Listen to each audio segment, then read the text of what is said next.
sledding down a snow-covered hill onto the ice. Oh, this is amazing. Yippee! Who's that? That's your problem, George Bailey. A boy? That's him when he was 12, back in 1919. Something happens here you'll have to remember later on. And here comes the scare baby, my brother boy, Harry Bailey. I'm not scared. Come on, Harry, show me how it's done. Get up here. Oh, help! Help! Oh dear, Harry's fallen through the ice. Oh, I'm coming, Harry. Make a chain, gang, make a chain. So, his brother fell through the ice, but George saved him. Yes, Clarence. And ever since, George has had a bad year. All that icy water, you understand. Yeah, bad year. Yes, sir. The other event came a few months later. Gower took an after-school job at Old Man Gower's drugstore. It's me, Mr. Gower, George Bailey. You're late. Yes, sir. Hello, George. Hello, Mary. Hello, Violet. 2 cents worth of shoelace, Violet. Mary was here first. I'm still thinking. Shoelaces? Please, Georgie. I like him. You like every boy. What's wrong with that? Here you are. Bye, Georgie. See you later, Mary. Made your mind up yet, Mary? I'll take chocolate. With coconuts. I don't like coconuts. You don't like coconuts? Say, Brainless, do you know where coconuts come from? Look here, from Tahiti, Fiji Islands, the Coral Sea. What's that you've got there? A new magazine? I never saw it before. Of course you've never seen it before. Only us explorers get it. I've been nominated for membership of the National Geographic Society. Here, let me get you your ice cream. Is this the ear you can't hear on? George Bailey, I'll love you till the day I die. You know, I'm gonna go out exploring someday, you watch. And I'm gonna maybe have a couple of harems and 4 or 5 wives, too. You'll see. George! Yes, sir? You're not paid to be a canary. Yes, sir. Goodbye, George. Goodbye, Mary. Oh, what was that piece of paper George just picked up? It's a telegram from Mr. Gower. He found out this morning that his son died of influenza. Oh, that's awful. Yes. And he spent the afternoon drowning his grief in whiskey. Mr. Gower, do you want something? Anything? No. Anything I can do back here? No. I'll get them, sir. But what's this bottle, Mr. Gower? Never mind that. Take those capsules over to Mrs. Blaine's. Yes, sir. They have the diphtheria there, sir, haven't they? Is it a charge, sir? Yes. Charge. Mr. Gower, I think that... Get going! Yes, sir. Mr. Gower? What is it? Mr. Gower, that bottle you used, you put something wrong in those capsules. Who do you think you're talking to? You're hurting my sore ear, Did sir. you hear what I said? Get out of here! Mr. Gower, you don't know what you're doing. You put something wrong in those capsules. I know you're unhappy. You got that telegram and you're upset. It wasn't your fault, Mr. Gower, but look, Mr. Gower, look, this bottle you used to make up those capsules, it's poison. Poison? Please don't hit my sore ear again, sir. Poison? Oh, George. All I wanted to do was make sure, Mr. Gower. I won't tell anyone. I know what you're feeling. I won't ever tell a soul. Hope to die. I won't. Oh, George. Well, did he ever tell anyone about those pills? Not a soul. Or did he marry the girl? Did he ever go explore? We'll get there soon enough, Clarence. When George Bailey grew up, he wanted to go to college, but there just wasn't the money. So he worked 4 years in the Building and Loan Association. Building and Loan Association? George's father was in the building and loan business, along with George's Uncle Billy. George, what's the combination to the safe? We wrote it down so you wouldn't forget. That's right. Where? Your wallet, Uncle Billy. Oh, thanks. Lovable fellow, just forgetful is all. Oh, who's that? That's Henry F. Potter, the richest and meanest man in all the county. Peter, Potter's here. Mr. Bailey, Mr. Bailey, Mr. Bailey. There is nothing quite so loathsome as a family business. Now, Peter, you know what I'm here for. I'm on a very tight schedule. Family to evict at 3. Okay then, Mr. Potter, here's the thing. I just need a little more time. Just 30 short days. I'll dig up that $5,000 somehow. Have you put any real pressure on those people of yours to pay their mortgages? Times are hard, Mr. Potter. A lot of people are out of work. Well, clothes? I can't do that. These families have children. They're not my children. Well, they're somebody's children, Mr. Potter.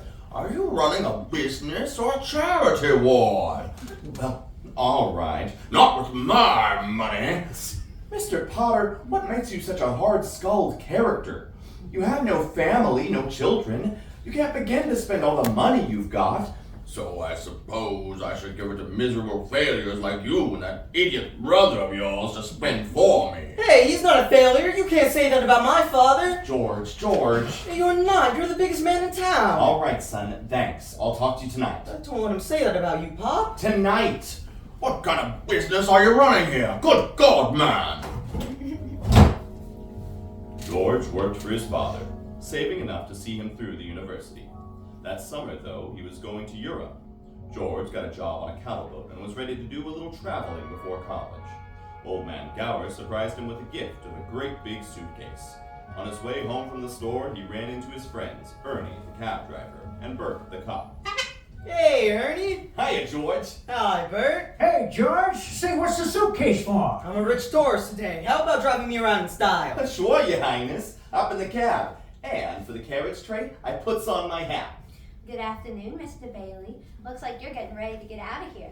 Hello, Violet. Hey, you look good. That's some dress you got on there. Oh, this old thing? Why, I only wear it when I don't care how I look. See you later. How would you like? Yes. You want to come along, Bert? We'll show you the town. No thanks. I think I'll go home and see what the wife's doing. Family man. George saved up money to go away to college. His bags were packed and he was all set to go. Boy, oh boy, oh boy. It's hard to realize it's the last night in the Bailey boarding house. We're sure going to miss you, George. I'm gonna miss you too, Pop. Hey, what's the matter? You look tired. Oh, I had another tussle with old Henry Potter today. Oh. I thought when we put him on the board of directors, he'd ease up on us. Wonder what's eating that old money-grubbing buzzard away anyway. Oh, he's a sick man. Frustrated and sick. Sick in his mind, sick in his soul if he has one. Hates everybody that has anything he can't have. Hates us mostly, I guess. Hey, George, hey, can I borrow your tuxedo studs? Yeah, help yourself, Harry. Well, where are they? In your suitcase? I'm not taking a tuxedo on a cattle boat, you know? Say, where'd you get that fine piece of luggage anyway? Mr. Gower, going away present. One of these days you're gonna see travel labels all over that thing. You know, Italy, Baghdad. Hey, why did you come to the dance tonight? And what, you bored to death? Well, you couldn't want a better death. Lots of pretty girls. Hey, I gotta hurry. I wish we could send Harry to college with you, George. Well, we all have that figured out. You see, Harry will take the job at the building and loan, work there for a few years, and then he'll go. He's pretty young for that job. Oh, well, no younger than I was. You were born older, George. I suppose you decided what you're going to do once you get out of college. Oh, well, you know, what I've always talked about, you know, building things, planning new buildings, modern cities. Still after that first million before you're 30? No, I'll settle for half that in cash. Of course, it's just a hope, but you wouldn't consider coming back to the building and loan, would you? I know it's early to talk about it. I couldn't be cooped up in that shabby little office for the rest of my life. Oh, I'm sorry, Pop. I didn't mean that remark, but, you know, it's just that this business of nickels and dimes and spending all your life trying to figure out how to save 3 cents on a length of pipe, I go crazy. I want to do something big with my life, you know, something important. You know, George, I feel that in a small way we are doing something important. Satisfying a fundamental urge. It's not too much for a man to want his own roof and walls and fireplace. And we're helping him get those things in our shabby little office. I know, Dad. I wish I felt, but I've been hoarding pennies like a Meisner in order to. Most of my friends have already finished college, and I just feel like if I don't get away now, I must. Yes, you're right, boy. This town's no place to live if you aren't willing to crawl to Potter. You go get yourself an education, then get out of here. I'm glad you see what I'm talking about. Say, I think I'm gonna go out on Old Main Street, you know, last night in town and all. Have a good time, son. Oh, who's that? Why, that's Violet Bick.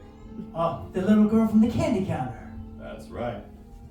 Hello, Georgie Porgy. Hello, Vi. What gives? Nothing. Where are you going? don't know. I'll probably end up at the library. Georgie, don't you ever get tired of just reading about things? Yeah? What are you doing tonight? Not a thing. Are you game 5? How about we go make a night out of it? Oh, I love it, Georgie. What'll we do? Oh, let's go out in the fields, and then we'll take our shoes off and walk in the grass. Huh? Oh, and then we could go up to Lake Stewart. It's beautiful up there in the moonlight, and we can swim and then climb Mount Bedford and smell the pines and watch the sunrise against the peaks. And we'll stay there the whole night, and everybody will be talking, and there'll be a great scandal. George, have you gone crazy? Walk in the grass in my bare feet? Why, it's 10 miles up to Mount Bedford. You think just because you... Ah! Yeah, no, just forget about it, all right? Forget about what, George? Oh, nothing, Sam. You remember Mary, don't you? Hi, George. Oh, hi, Mary. Hey, say, you wouldn't mind walking Mary home, would you, George? Oh, of course not. That's all right with you, Mary. Fine by me. Great, thanks. Oh, so George walked Mary home. Is that important, Joseph? I'd say it is. Because even though Mary lived only 4 blocks away, it took them 2 hours to get there. Buffalo gals, won't you come out tonight? Come out tonight, come out tonight. Buffalo gals, won't you come out tonight and dance by the light of the moon? A dog, just like an organ, I tell you. Beautiful. You know what? If it wasn't me talking, I'd say you're the prettiest girl in town. Well, why don't you say it? I don't know. Maybe I will. Say, how old are you anyway? 18. 18? Too young or too old? Oh, no, just right. Age suits you. Oh, Hey, look where we are. Oh, the old Granville house. Alright, I gotta throw a rock. Oh, no, don't. I love that old house. Oh, but you know about deserted buildings? You make a wish and you throw a rock. George, it's such a lovely old place. I wish I lived there. And there? I wouldn't live in there if I was the ghost. Now watch this, alright? See that? Hit it pretty good, huh? Broke a window down too, huh? What's your wish, George? Oh, not just one wish, Mary, a whole hatful. I'm shaking the dust off this crummy little town off my feet. I'm gonna go see the world, the Parthenon, the Colosseum, and then I'm gonna come back here and go to college and see what they see. And then I'm gonna build things. I'm gonna build airfields, and I'm gonna build skyscrapers, stories high, and bridges miles long. And then I'm gonna. Hey, what are you doing with that rock? Hey, that was a pretty good shot, huh? What do you wish for, Mary? If I tell you, it may not come true. Oh, come on, Mary. What do you wish for? Tell me, Mary. What do you wish for? You want the moon? I'll give you the moon. Just say the word. Okay, the moon. I'll take it. And then what? And then what? Oh, I throw a lasso around it, see? And then I pull it down so you could swallow it and it's soft, see? And then moonbeams shoot out your fingertips and your toes and the strands of your hairs and I'm talking too much, aren't I? Yes! Why don't you kiss her instead of talking her to death? Who's that? Old man Collins on his front porch. Ah, youth is wasted on the wrong people. Hey, now hold on, mister. Come back here and I'll show you some kissing. I'll put your hair back on your head. Now you come back and you'll see. George! Uncle Billy? George, get in the car quick. Your father's had a stroke. Oh, I'm sorry, Mary. I've got to go. George's father died that night in Clarence. So of course, George couldn't go to Europe. But that fall, just as he was getting ready to leave for college, the directors of the building and loan held a meeting. They were going to appoint a successor. Now, what are we doing? We're gonna figure this out. We're really gonna figure this out. Now, I want the board of directors to know that George gave up his trip to Europe to help straighten things out here these past few months, and it was greatly appreciated. I think that's all we'll need you for, George. Good luck to you at school. I know you're anxious to make a train. Yes, I have a taxi waiting downstairs. Mr. Chairman, I'd like to get to my real purpose. I claim this institution is not necessary to this town. Therefore, Mr. Chairman, I make a motion to dissolve the building and loan and turn its assets and liabilities over to the receiver. This is unbelievable. It's too soon after Peter Bailey's death to discuss chloroforming the building and loan. It was his faith and devotion that are responsible for this organization. I'll go further than that. I'll say that to the public, Peter Bailey was the building and loan. Oh, that's fine, Potter, coming from you, considering you probably drove him to an early grave. Peter Bailey was not a businessman. That's what killed him. Oh, I don't mean any disrespect to him, God rest his soul. He was a man of high ideals, so-called. But ideals without common sense can ruin this town. What does that get us? A discontented, lazy rabble instead of a thrifty working class. And all because a few starry-eyed dreamers like Peter Bailey stir them up and fill their heads with a lot of impossible hooey. Now I say... Now just wait a minute. Hold on, Mr. Potter. You're right when you say my father was no businessman. I know that. Why he ever started this cheap penny-8 building alone, I'll never know. But neither you nor nobody else can say anything against its character because his whole life was, well... Why, in the 25 years he built this thing with Uncle Billy, he never once thought of himself. Isn't that right, Uncle Billy? He got that right. He didn't save enough money to send Harry to school, let alone me. But he did help a few people get out of your slums, Mr. Potter. And here, you're all businessmen here, but doesn't it make them better customers? Doesn't it make them better citizens? What did you say just a minute ago? That they had to wait and save all their money just to think of a decent home? Wait for what? Until they grow old and their children leave them. Until they're so old and broken down that do you know how long it takes a working man to save $5,000?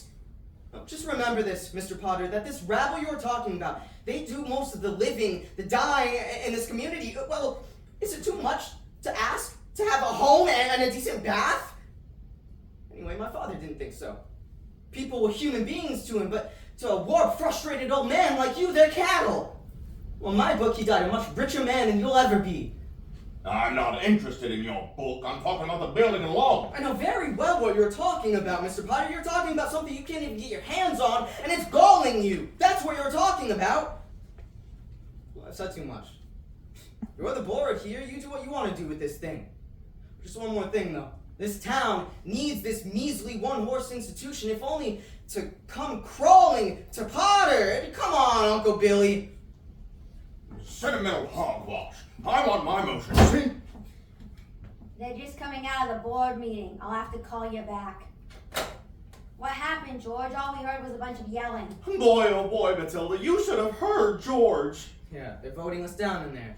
George, you gotta get out of here. You missed your boat trip. Do you want to miss out on college, too? Don't worry about the board. They're putting us out of business. So what? I can get another job. I'm only 55. You're 58.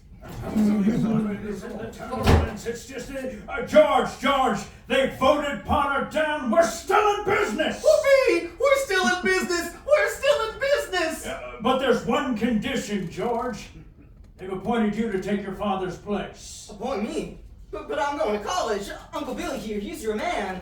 You can keep him on, that's all right. Now, let's get this thing straight. I'm leaving right now. I'm going to school. This is my last chance. But George, you've got to take it.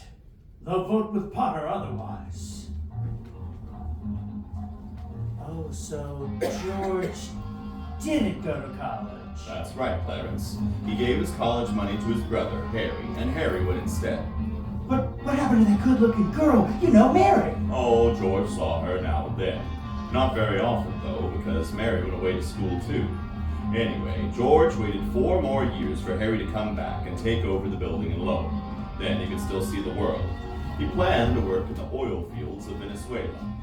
There she blows! Say, Uncle Billy, you know what the 3 most wonderful sounds in the world are? Breakfast is served, lunch is served, dinner is served. No. Anchor chains, motor planes, and train whistles. Oh, here's the professor now. Well, if it isn't George Geographic Explorer Bailey, Uncle Billy, you haven't changed a bit. Nobody ever changes around here, you know that. Hey, I'm glad to see you. Say, where's Mother? Oh, she's at home cooking the fatted calf. Come on, let's go. Oh, wait.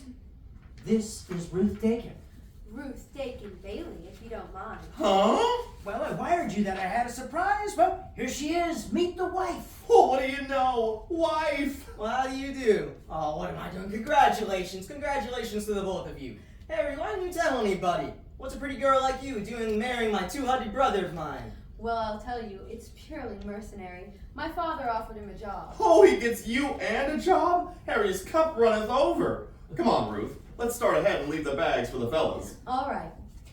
Now, George, about that job. I mean, Ruth spoke out of turn. I never said I'd take it. You've been holding the bag here for 4 years, and I won't let you down. It's all right, Harry. It's all right. And that night, the homecoming for Harry became his wedding party. Uncle Billy familiarized himself with the spirits. Boy, oh boy! I feel so good, I could spit in Potter's eye. I think I will. Oh, what do you say? Maybe I should go home. Can you just point me in the right direction? It's right down there. Oh, that way, huh? Okay, old building and loan pal. See you later. I'm all right. George? Yeah? I'm out here on the porch, Mother. I just thought I'd get some air. Well, how'd you like the new sister-in-law?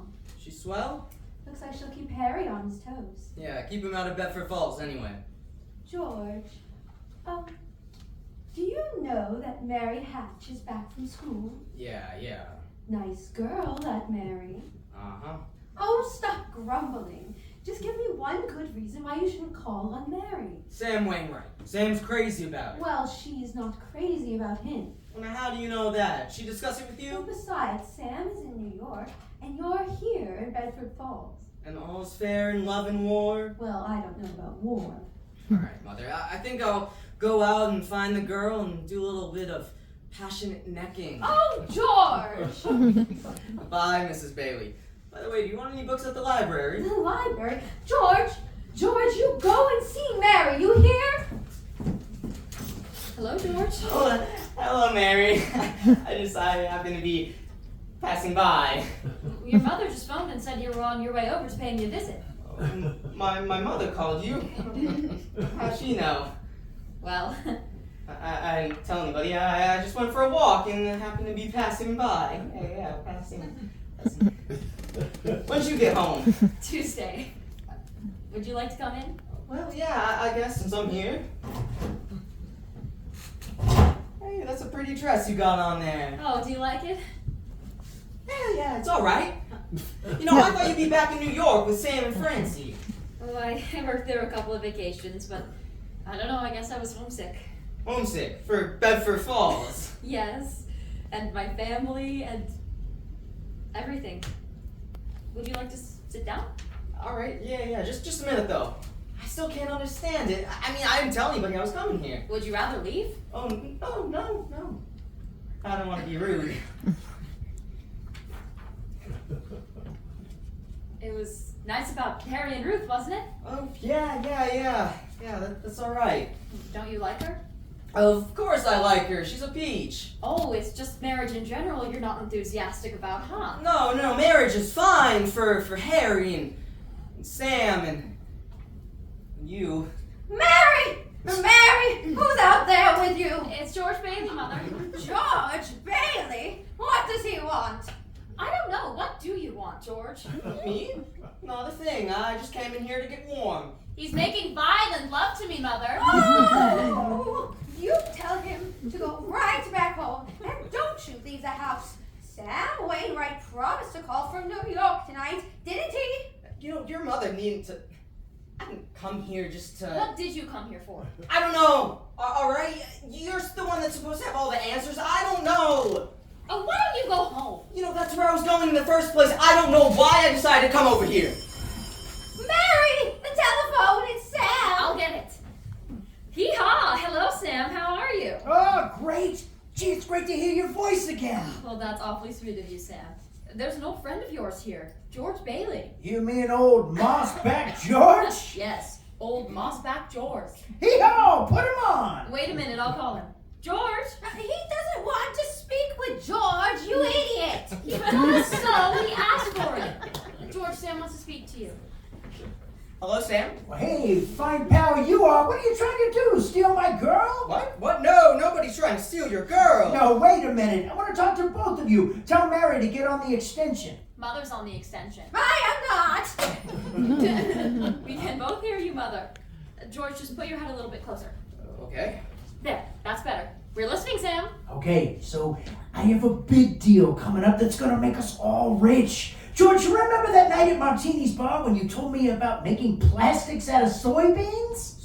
Yeah, soybeans, yeah. Well, my father's checked into it, George, you see, and now he's going to build a factory outside of Rochester. How do you like that? Rochester, why Rochester? Well, why not? Can you think of anything better? Oh, I don't know, why not right here in Bedford Falls? You remember the old Tool Machinery Works? You tell your father he can get that for a song, and all the labor he wants too. Half the town was thrown out of work when they closed down. That's so. Well, I'll tell him. Hey, that sounds great. Oh, baby, I knew you'd come through. Now, here's the point, George. I may have a job for you. I mean, that is, unless you're still married to the old broken-down building and loan. Oh, Mary? I'm here. You tell that guy I'm giving him the chance of a lifetime, you hear? He says it's the chance of a lifetime. Now give me that phone. Listen, Mary, I don't want any plastics. I don't want no job, and I don't want to get married ever. Okay? You understand that? I want to do what I want to do, but you're not going to. Oh, Mary. George. Mary, I love you. George, I love you too. We will return to WBFR Playhouse of the Air's presentation of It's a Wonderful Life in just a few moments. But first, gentlemen, does your hair resemble a dried out bird's nest full of antler flakes? Tweet, tweet, tweet, tweet. Do you plaster your hair down like a cheap gigolo, smelling to high heaven? What a stink. When girls get a gander at the tip top of your noggin, do they go? Ew. Well, here's a friendly hint that just may help you out in the romance department. Ah. Starting tomorrow, why not try Bremel Hair Tonic? Yes, sirree, you'll be heading for success with Bremel groomed hair. A success with the gals and on the job. Bremel always keeps hair looking mighty attractive, always in place, a real sex appealer. Bremel Hair Tonic does lots more than keep your hair handsome looking. Bremel the Swank Hair Tonic makes your filthy bird's nest clean. A little dab will do ya. All the little girls will scream. Woo. Not only will dames love it, your barber will shout out with glee. Yippee. Bremel the Swank Hair Tonic, your dandruff will be history. Buy some Bremel today. Your hair will thank you. And now back to It's a Wonderful Life. George and Mary were married, and following the wedding and reception, George's old pal, Ernie, the cab driver, drove the happy couple to the train station. Hey, where are you two going on this here now honeymoon? Oh, we're gonna shoot the works, Ernie. A whole week in New York, a whole week in the Bermuda, the highest hotels, the oldest champagne, the richest caviar, the hottest music, and the prettiest wife. Here's the kitty, Ernie. $2,000. I feel like a Hey. bootlegger's wife. So you finally get out of Bedford Falls, huh? Then what? And then what, honey? After that, who cares? That does it. Say, Mrs. Bailey, I haven't kissed you since... Hey, George, there's something funny going on over there. Look over there at the bank. It looks like a run. Hey, pull over just for a minute, will you, Ernie? George, let's not stop, please. Let's go straight to the station. Oh, now, wait a minute. Now, I better see what this is. I'll be right back. George, please. George. What is this, Uncle Billy? A holiday? Why are the doors locked? There's a crowd out front. This is a pickle, George. All right, now what happened? All I know is the bank called our loan. I had to hand out all our cash. All of it. Every last cent of it. Holy And mackerel! then I got scared, George, and I closed the doors. Our charter says we need to stay open until 6 o'clock or we'll lose our license. Bailey Brother building in. Get me George. George, it's Potter. Hello? George. There's a rumor going around town that you've closed your doors. Is that true? No, it isn't. Do you need any police? Moms get pretty ugly sometimes, you know. We're fine. We'll see. Now, George, I'm going all out to help in this crisis. I've just guaranteed the bank sufficient funds to meet their needs. They'll close for a week and then reopen. I may lose a fortune, but I'm willing to guarantee your people too. You just tell them to bring their shares over here, and I will pay 50 cents on the dollar. You don't miss a trick, do you, Potter? You're gonna miss this one. If you close your doors before 6 p.m., you will never reopen. Oh, Oh, he just took the bank, Billy. Open the doors, let him in. All right, come on. Now just remember, folks, that this thing isn't as black as it appears. I have some news for you. I've talked to the old man Potter, and he's guaranteed all of you cash payments at the bank. What about our money, George? Where's our money? Oh, now please, wait a minute. Please, just listen to me. You're thinking of this place all wrong. Your money's not here. Then where is it? Now wait a minute. Let me tell you. Your money's in people's houses. It's in the Kennedy's house, in the McLaren house, and in your house, and 100 other houses. Now what are you gonna do? Foreclose on them? I got $242 in here, and $242 isn't gonna break anybody. All right, Charlie. All right. Now you'll get your money in 60 days. 60 days? Well, now that's what you agreed to when you buy your shares. Say, I got my money. Old man Potter's taking over the bank. He'll pay you 50 cents on every dollar. Now wait a minute. Please, folks, please don't leave. I beg of you not to do this. If Potter gets a hold of your shares, he'll be owning this building and loan. He's already got the bank and the bus line and the department stores, and now he's after us. Because he wants you people to keep living in his shacks and paying the rent that he decides. Now, I promise you that we can get through this, but we've got to stick together. We've got to have faith in each other. My husband's out of work. We need I money. got doctor bills to I pay. can't feed my kids on faith. How much do you need? We've still got some money. We've got $2,000 from the wedding. Oh, hey, Mary. All right, I've got $2,000 here. This will tide us over until the bank reopens. All right, now, Charlie, how much do you need? $242. Charlie, just enough to tide you over till the bank reopens. I'll take $242. Okay, Uncle Billy, give Charlie $242. Okay, now, Ed, how much do you need? $20, I suppose. And now we're talking. Now, Mr. Thompson, how about you? But it's your own money, George. Oh, never mind that, Mr. Thompson. How much do you need? Could I have $17.50? Oh, bless your heart. Of course you can have it. Uncle Billy, give her $17.50. Pay it back when you can. Just pay it back when you can, all right? All right, now who's next? Look at the clock. Look. 5 seconds, 4 seconds, 3, 2, 1, 6 o'clock. We made it. Oh, lock the doors, Uncle Billy. Lock the doors.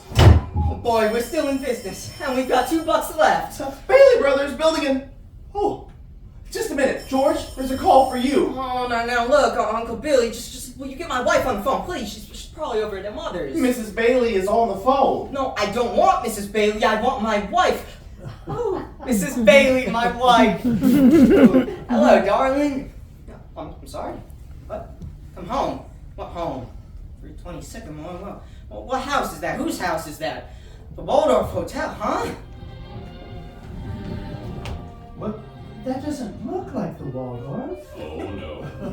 Number 320 Sycamore was the old Granville house, the one George and Mary threw rocks at and made wishes. Mary had prepared the house, including a turkey dinner, romantic decorations, and even a marriage bed. Welcome home, Mr. Bailey. Well, I'll be. Remember that night we broke the windows in this old house? This is what I wished for. Darling, you're wonderful. Yes, sir, that's where they spent their honeymoon. That's where they started their lives together. Mary made the leaky old house a home, while George toiled away at the building and loan office, providing houses for people like Giuseppe Martini. Hey, Martini, you renting a new house? Rent? Ha! You hear that, Mr. Bailey? I own this house. Me, Giuseppe Martini. I own my own house. No more. We live like pigs in Potter's field. We have something for you and your family, Mr. Martini. George and I bring something for all the new owners. For the Martinis? Maria, come quick! Our first housewarming gifts. Bring the kids. Bread, so that this house may never know hunger. Salt, so that life may always have flavor. And wine, that joy and prosperity may reign forever. Enter the Martini Castle. Bailey houses were popping up all over the place, mostly owned by people that used to live in Potter's Field. And Potter had had just about enough of that. So, after a couple of years, Old Man Potter decided to call Lord George into his office. Sit down, George. Sit down. Have a cigar? Thank you, sir. What a cigar you got here, sir? You like it? I'll send you a box. Well, I suppose I'm gonna find out sooner or later, but just what exactly did you want to see me about? George, now, that's just what I like so much about you. George, I'm an old man, and most people hate me. But I don't like them either, so it makes it all even. You know just as well as I do that I run practically everything in this town but the Bailey Building and Loan. You also know that for a number of years I've been trying to get control of it, or kill it. But I haven't been able to do it. You have been stopping me. In fact, you have beaten me, George, and that takes some doing. Take during the Depression, for instance. You and I were the only ones that kept our heads. You saved the building and loan, and I saved the rest. Yes, well, most people say that you stole all the rest. The envious ones say that, George. The suckers. Now, let's look at your side.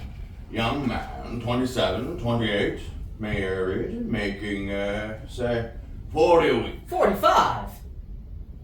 45. 45. Now, if you were some ordinary yokel, I would say you were doing fine. But George Bailey is intelligent, ambitious. He hates the building and loan almost as much as I do. He's been dying to get out of town ever since he was born.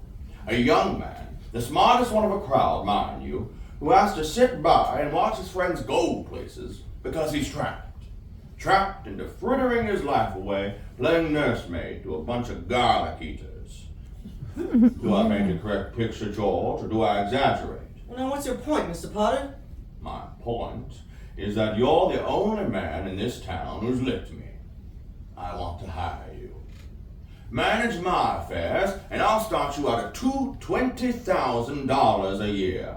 $20,000 a year? You wouldn't mind living in the nicest house in town, buying your wife a lot of fine clothes, a couple of business trips to New York a year, maybe once in a while Europe. You wouldn't mind that, would you, George? Would I?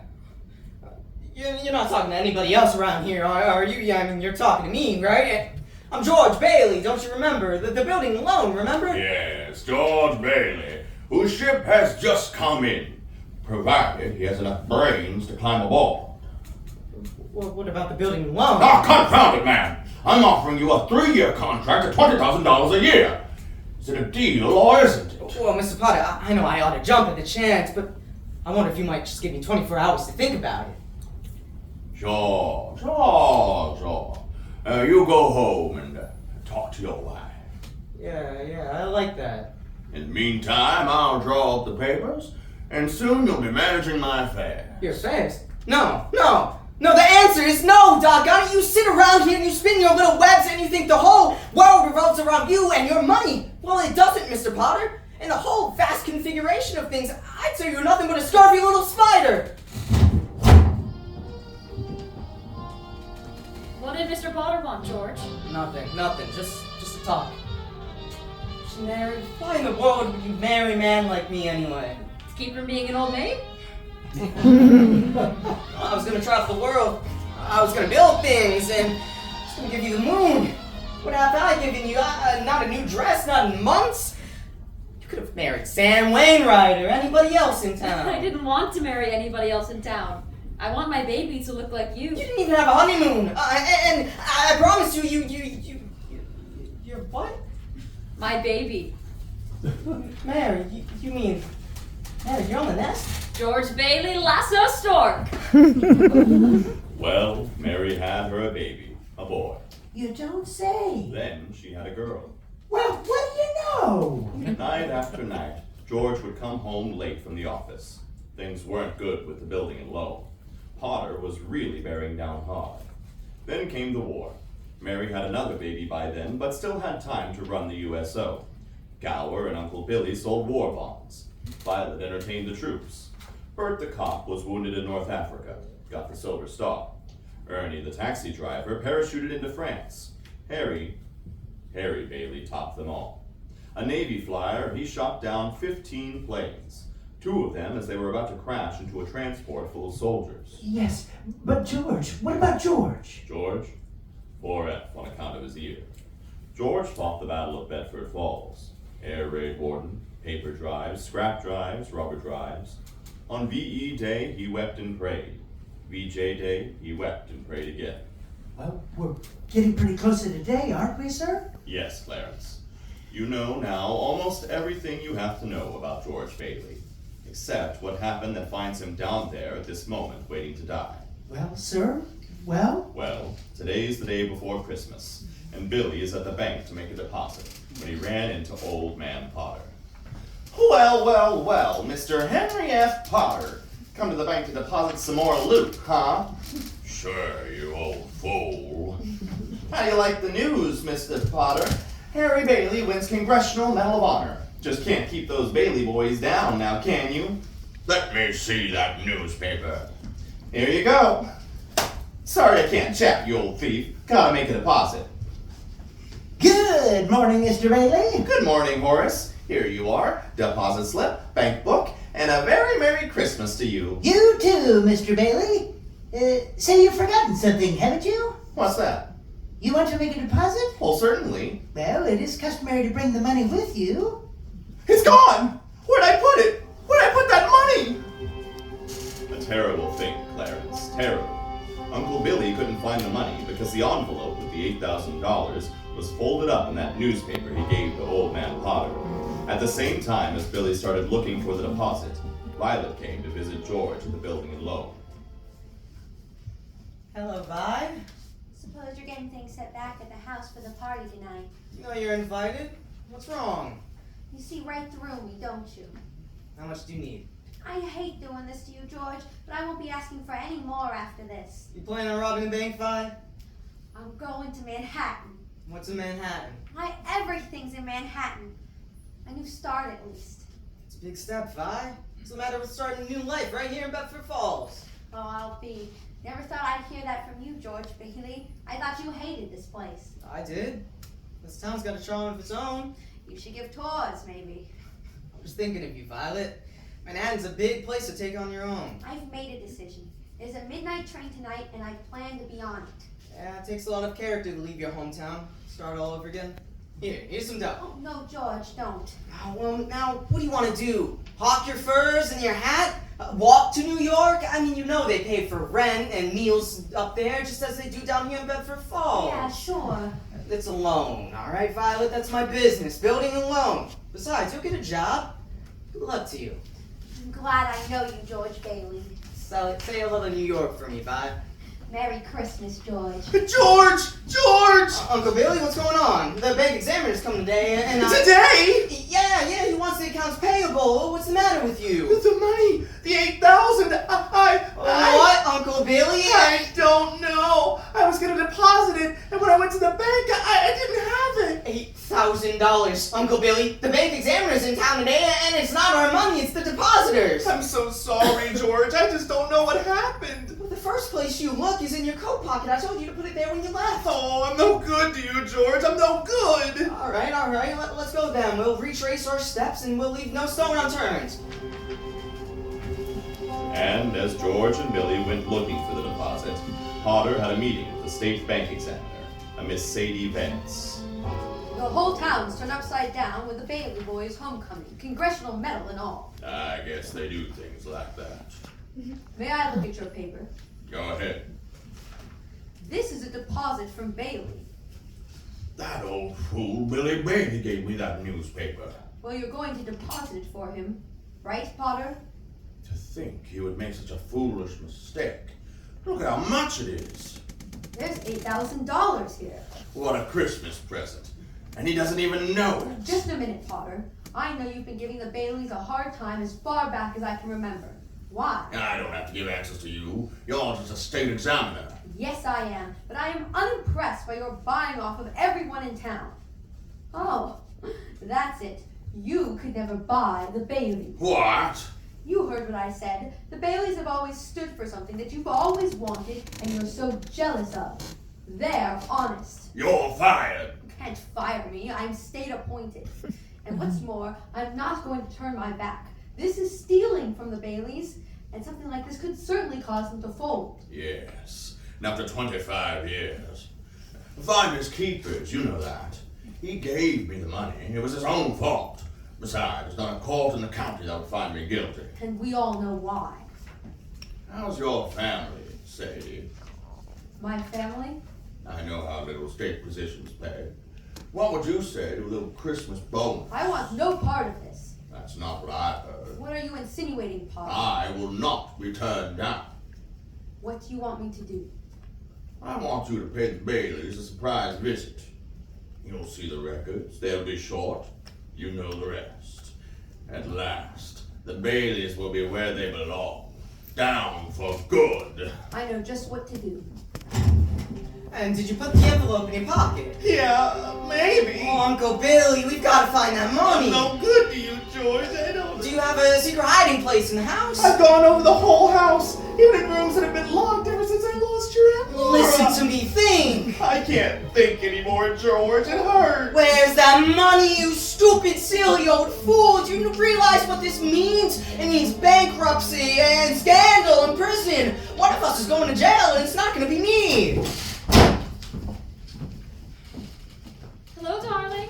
Daddy's home! Daddy, did you bring the wreath? What wreath? The Merry Christmas wreath for the window.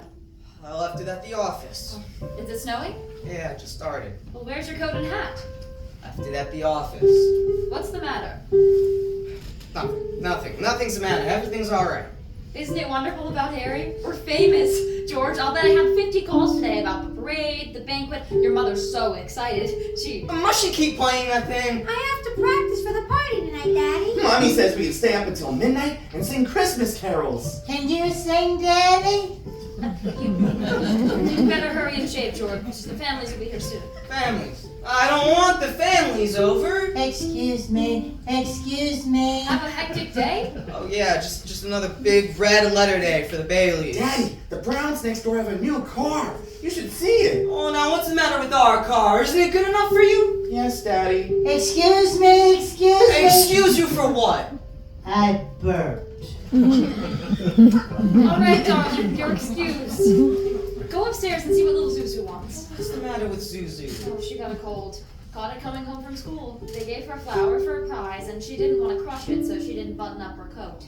Is she running a sore throat or? The doctor said it's nothing serious. Does she have a temperature? Just a teensy one. Oh, gosh, it's this old house. I don't know why we don't all have pneumonia. I mean, it's drafty old barn. Might as well be living in a refrigerator. Why do we have to move here in the first place? Why? This measly, crummy old town. George, what's wrong? What's wrong? Oh, everything is wrong. You call this a happy family, Mary? Why did we have to have kids in the first place? Dad, how do you spell frankincense? I don't know. Ask your mother. Where are you going? Up to see Zuzu. Hi, Dad. Well, now what happened to you? I want a flower. Where do you think you're going? How I give my flower a drink? Here, give Daddy the flower. I'll give it a drink. Look, Daddy, some of the petals came off. Taste it. All right. Now, see, it's all good. Give the flower a drink? Will you do a favor for me? What? Will you please just get some sleep? I'm not sleepy. I want to look at my flower. Oh, I know, but if you go to sleep, then you can dream of it, and it'll be a whole garden. It will. Yeah, it will. I'll get it. Hello, yes, this is Mrs. Bailey. Oh, thank you, Mrs. Welch. The doctor says she'll be out of bed in time for her Christmas dinner. Is that Zuzu's teacher? Yes? Let me speak to her.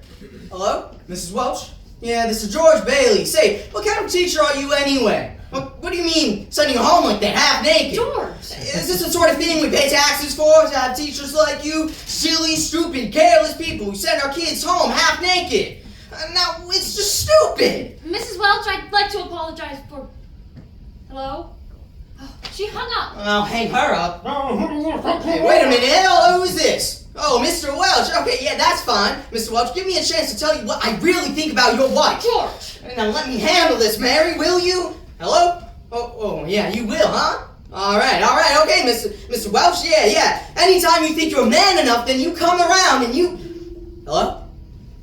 Hello? Daddy, how do you spell hallelujah? Oh, what do you think I am, a dictionary? Jamie, haven't you learned that stupid tune yet?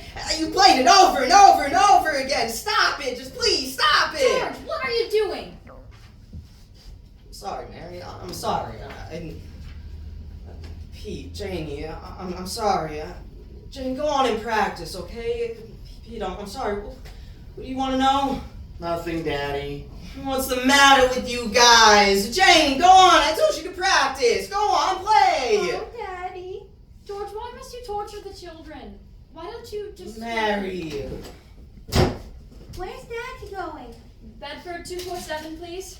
Is Daddy in trouble? Yes, Pete. Shall I pray for him? Yes, Janie, pray. Very hard. Me too. You too, Tommy.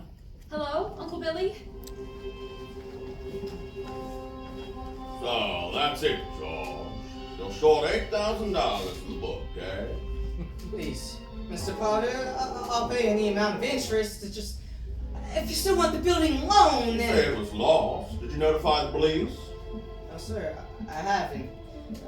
Harry's homecoming's tomorrow, and Now, why'd you come to me? What about your good friend, Sam Wainwright? I can't get a hold of him. He's in Europe. What kind of security would I have, George? What collateral? I have some life insurance, a $50,000 policy. And how much is your equity in it? $500. And you want $8,000? Look at you. You used to be so cocky. You were going to go out and conquer the world. You once called me a warped, frustrated old man. What are you but a warped, frustrated young man? Crawling in here on your hands and knees for help.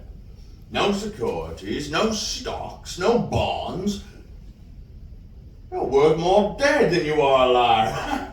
Why don't you go to the riffraff you love so much and ask them for help? Oh, please, Mr. Potter, I'll do anything. Please, my You wife know and what my I'm kids. going to do for you? As stockholder of the building and loan, I'm calling the state examiner to award for your arrest. Misappropriation of funds, manipulation, malfeasance. Mr. Potter, please, you can't. They can't arrest me. Go on and run. You can't hide in a little town like this. Merry Christmas, George.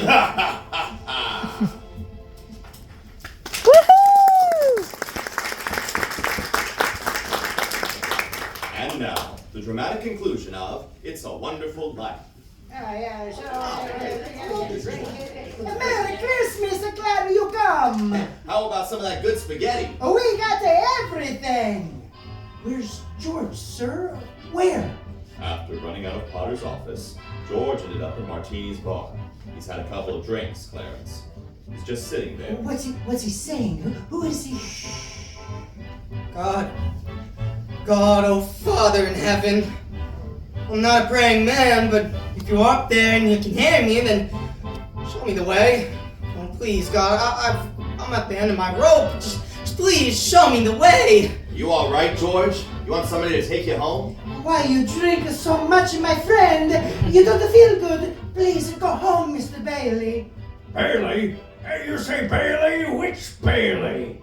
This gentleman is Mr. Bailey, George Bailey. George Bailey, huh? And the next time you talk to my wife like that, you'll get worse. It isn't enough that she's slaves teaching your stupid kids how to read and write. You gotta bawl her out? You get out of here, Mr. Welch. You hit my best friend. All right. Mr. Bailey, you okay? Who was that? Mr. Welch, but don't worry. He don't come in this place no more. I get something for your face. It's bleeding. No, I'm alright. Please don't go away, Mr. Bailey. Please don't. Leave me alone, alright? Leave me alone. George is headed to the bridge now, Clarence. Can you see him? Yeah. Looks like he's going to jump. It's time, Clarence. Excuse me. You there? Have you got the time? My watch is dead. Thanks just the same. Well, help me. I can't swim. Hold it, mister, I'm coming. What in the Sam hell are the two of you doing? This storm's not fit for man or beast. Now get out of that water. Are you two all right? Do you need a doctor? No, I'm alright. No, I'm fine. This underwear, I didn't have time to get anything stylish. My wife gave it to me on my last birthday. I passed away in it. Passed away? Oh, I see Tom Sawyer's trying out too. Who? Oh, my book. I left in such a hurry. I brought Tom Sawyer with me. You should read the new book Mark Twain is working on. Hey, now how do you happen to fall in? Oh, I jumped in. jumped in to save you. You jumped in to save me. Well, I did, didn't I? You didn't go through with it, did you? Go through with what? Suicide. It's against the law to commit suicide around here. Yeah, it's against the law where I come from, too. Where do you come from? Heaven. What? I had that quickly. That's why I jumped in. I knew if I were drowning, you would try to save me. And you see, you did. That's how I saved you. Yeah, that's very funny. Your lips bleeding, George. Yeah, I got a bust in the jaw in answer to a prayer. Oh, no, George. I'm the answer to your prayer. And how do you know my name? Oh, I know all about you. I've watched you grow up since you were a little boy.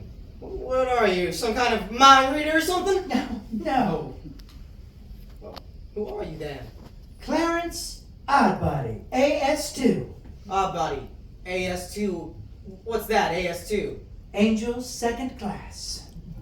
Hey, I'm getting out of here. You might not need a doctor, but I do. Cheerio, my good man. Hey, now look here. Why'd you want to save me? Oh, because I'm your guardian angel. Yeah, I want to be a bit surprised. Regardless of you thinking of killing yourself for money, $8,000. Yeah, just things like that. Now, how do you know that? Oh, I told you, I'm your guardian angel. I know everything about you. Well, you look about the kind of guardian angel I have, sort of a fallen one, aren't you? Hey, now where are your wings? Well, I haven't won my wings yet. That's why I'm an angel second class. Oh, I see. But you can help me earn them, George, by letting me help you. You don't happen to have $8,000 now, do you? Oh, no. We don't use money in heaven. Oh, yeah. That's right. I keep on forgetting. Comes in pretty handy down here, Bob. Oh. I found it out a little too late. I'm worth more dead than I am alive. Now look, you mustn't say things like that. I won't get my wings with that attitude. You just don't know all that you've done. And if you hadn't been for you... Yeah, if it hadn't been for me, everybody would be a lot better off. My family, my kids, and my friends too. This isn't going to be very easy. We'd all be a lot better off if I hadn't been born. Wait, what'd you say? I said I wish I had been born. George, that's wonderful! Wonderful? But the idea you just gave me, well, you've got your wish. You've never been born. Never been born. Exactly. No worries. No $8,000 to get, nothing. You simply don't exist. Hey, now wait a minute. This ear of mine. Say something sincere. You don't have a bad ear anymore, George. Don't you see? You're not the George Bailey you think you are. You're a nobody. That ain't the doggonest thing. Your lips stopped bleeding, George. Hey, what do you know about that? What happened? Hey, I need a drink. That's what I need. What about Angel? You need a drink? Well, I don't know. Oh, come on. We'll get one as soon as our clothes dry off. Our clothes are dry. Hey, yeah, they are. That's pretty funny, huh? That stove's hotter than I thought. Well, look, let's get dressed and we'll stroll over to Martini's and then... Oh, sorry. I'll stroll, you can fly. I haven't got my wings. I haven't got your wings. Right, yeah. A couple of drinks and we'll both fly. Hey, look, there's a place to sit down. Sit down. Hey, Nick, how you doing? Clarence, welcome to the best bar in Bedford Falls. Bedford Falls? Don't you mean Pottersville? Pottersville. Yeah, hey, where's Martini? Look, I'm the boss. You want a drink or don't you? Okay, yeah, alright, just double bourbon, quick, huh? Okay. What's yours, bub? I was just thinking of a mulled wine. Huh? Heavy on the cinnamon, light on the cloves. Off with you, my lad, and lively now. Hey, look, mister. We serve hard drinks in here for men who want to get drunk fast. And we don't need any characters around to give the joint atmosphere. Hey, now, come on. Just give him the same as I ordered. He's alright. Okay? 2 double bourbon. About this place, it's changed. I'll tell you. All of Bedford Falls has changed. You're having your wish, George. You've never been born. Well, there's going to be a lot of things that have changed. Oh, good. Somebody's just made it. Made what? Every time you hear a bell ring, it means that some angel's just got his wings. What did you say? Look, Clarence, I think it'd just be better if you don't talk about angels around here. What? Don't they believe in angels? Yeah, they believe in them, but it's Well, just... then why should people be surprised when they see one? Huh? Hey, don't mind him, Nick. He just never grew up. Yeah. Hey, how old are you anyway, Clarence? Well, let's see. 293 next May. That does it. Out you two pixies go through the door or the window. Go on, get. Hey, where's Martini? Will you tell him Stop asking about Martini. He ain't here. Well, look who crawled out from under whatever hole he's been hiding in. Hey, it's Mr. Gower. Hey, you, Rummy. Didn't I tell you never to come panhandling around here? George, look. Mr. Gower, this is George Bailey. Don't you know me? Will you buy me a drink, mister? Just one drink, mister. Binky, throw the rummy out. You got it. Oh, no, please. Hey, Nick, isn't that Mr. Gower, the druggist? That rumhead spent 20 years in jail for poisoning some kid. If you know him, you must be a jailbird yourself. Binky, here's 2 more. Get them out of here. You got it, boss. And stay out. Here, let me help you up. The snow's quite cold. What's wrong with Mr. Gower? Well, Mr. Gower doesn't know you, George. You see, George, you weren't there to stop Gower from putting that poison into that prescription. What do you mean I wasn't there? What are you, a hypnotist? Why am I seeing all these strange things? Don't you understand? It's because you were never born. And if I was never born, who am I? You're nobody. You have no identity. What do you mean, no identity? I am George Bailey! There is no George Bailey. You have no papers, no cards, no driver's license, no 4F card, no insurance policies. Susie's petals.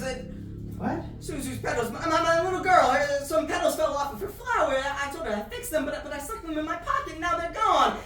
Everything's gone. But you've been given a great gift, George. The chance to see what the world would be like if you had never been born. No, you're crazy. You're crazy as a bed bug, and you're driving me crazy too. Now look, I'm going home. I'm going home to my family. You understand that? I'm going home alone. You know the drill. Hands behind your back, sister. Keep your hands off of me. Why don't you bust somebody else for a change? Hey, officer. Where'd the building and loan move to? A building and what? The Bailey building and loan. It was up there. They went out of business years ago. Now all that's left is this burlesque house. Not so fast, copper. I know Potter. Hey, that's a Violet. Hey, listen, that's Violet Big. Oh, I know. Believe me, I know. I know that girl. Who doesn't? Now, get out of our way. Taxi. Hey, Ernie, take me home, will you? I'm going off my nut. Where do you live? Oh, doggone it now, Ernie. Don't you start pulling that stuff on me. You know where I live. 320 Sycamore. And hurry up. Okay, 320 Sycamore. Yeah. Just hurry up. Zuzu's sick. All right. Look here, Ernie. Just straighten me out, all right? I got some bad liquor or something, okay? Now you're Ernie Bishop, and you live in Bailey Park with your wife and a kid. Now, that's right, isn't You it? seen my wife? I've seen your wife. I've been in your house 100 of times. Look, bud, what's the idea? I live in a shack in Potter's Field, and my wife ran away 3 years ago and took the kid. And I ain't never seen you before in my life. All right. Just step on it, all right? Just give me home. Is this the place? Yeah, of course it's the place. Well, this house ain't been lived in for 20 years. Mary, I'm home. Pete, Tommy, Janie, Zuzu, where are you? They're not here, George. You have no children. Where are they, Clarence? What have you done with them? All right, put up your hands. Man, what is this? No fast moves. Come out of here, both of you. Oh, Bert, thank heaven you're here, Bert. What happened here at the house? Where's Mary, my kids? Well, watch him, Bert. Come on. I'm gonna take you down to the station.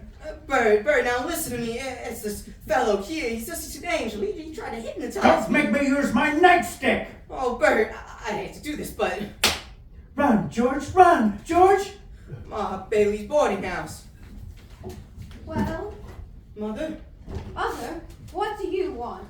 Mother, this is George. I thought you sure remember me. George who?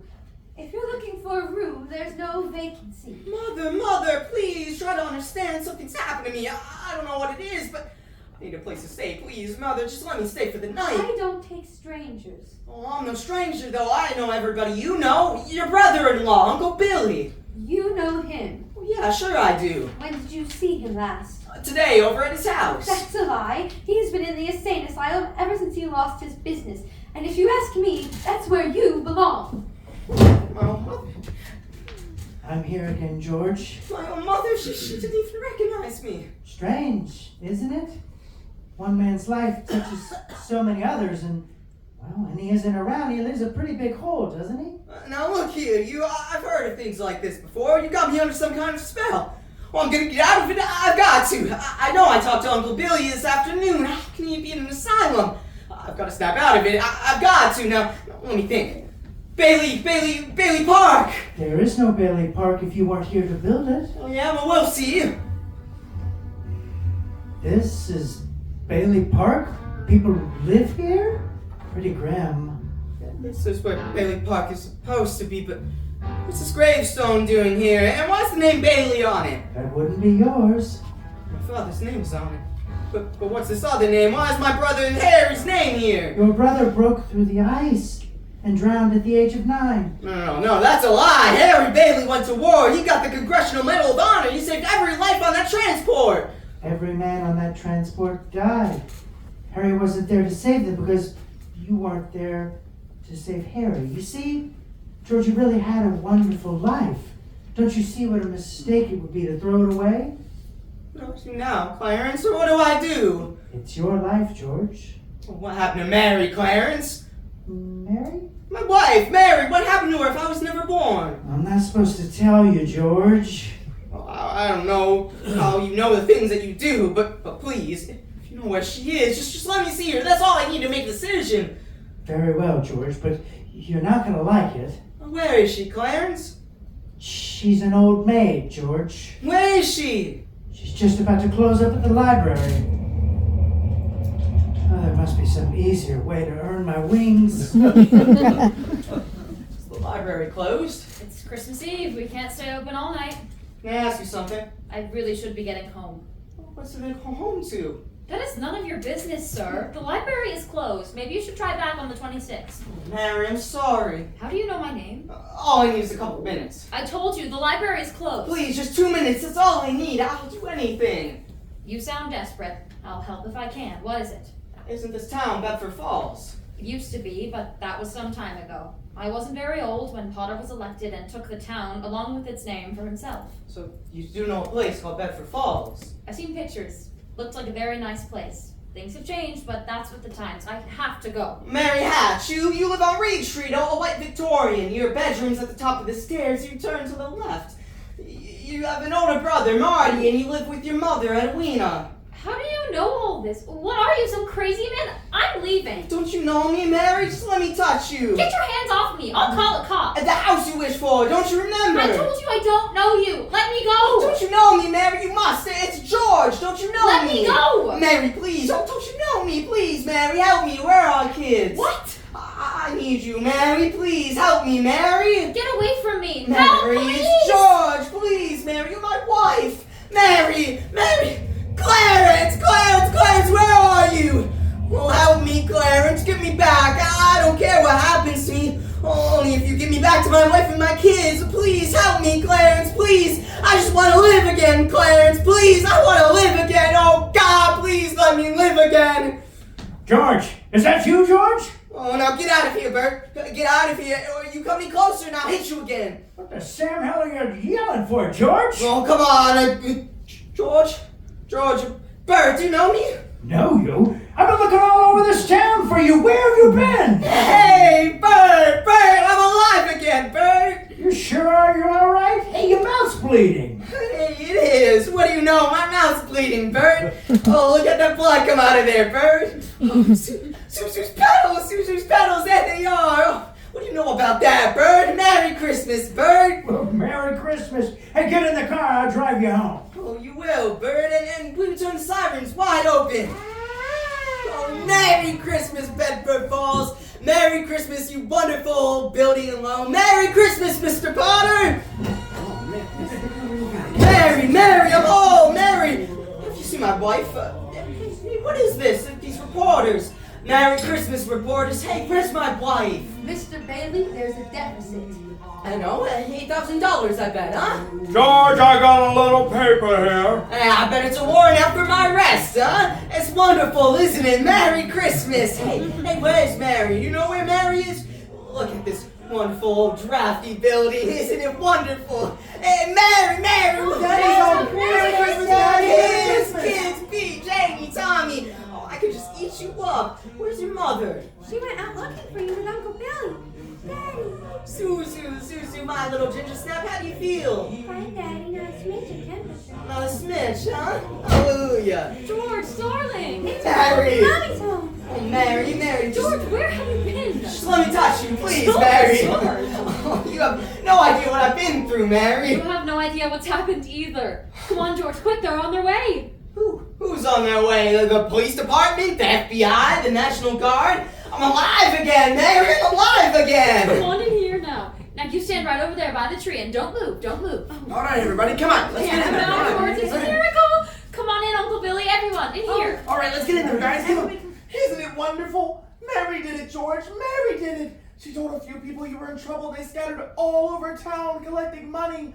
They didn't ask any questions. Just said, if George is in trouble, you can count on me. You never saw anything like it. What is this, George? Another run on the bank? Well, here you are. Merry Christmas. The line forms to the right. Mr. Gower, Merry Christmas. Mr. Martini, step right up now. I boosted the jukebox too. Mr. Gower. I made the rounds on my charge accounts. Violet Bick. I'm not gonna go, George. I changed my mind.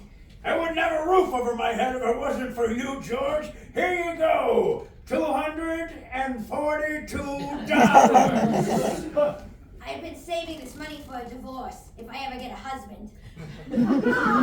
Merry Christmas, George. Merry Christmas, Mother. Merry Christmas, everyone. Merry Christmas. Hey, just a minute. Quiet, everybody, quiet. A telegram from London. Oh, London. Mr. Gower cables you need cash. Stop.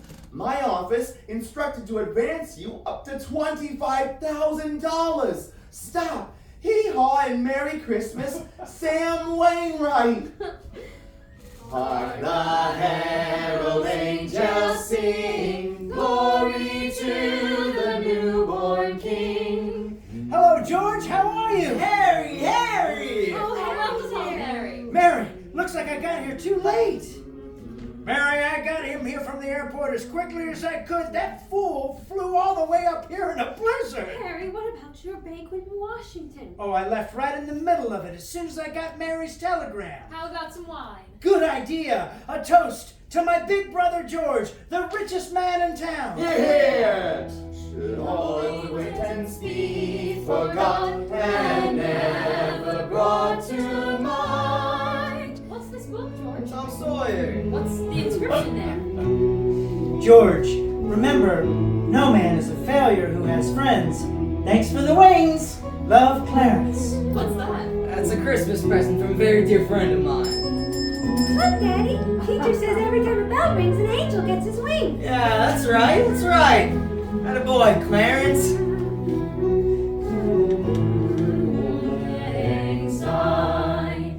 Should old acquaintance be forgot and never brought to mind? Should old acquaintance be forgot and days of old lang syne? This has been WBFR Playhouse of the Air's presentation of It's a Wonderful Life. The WBFR Playhouse is brought to you this and every week by Bremel Hair Tonic and Duck's Toilet Paper. Please stay tuned for a program of popular holiday music. This is Freddie Fillmore signing off for WBRF in New York City and wishing you and yours a very Merry Christmas. Good night. Go. And never brought to mind. Should old acquaintance be forgot and days of old lang syne? For old lang syne, my dear, for old lang syne, We'll take a cup of kindness yet for old lang syne. We are off the air.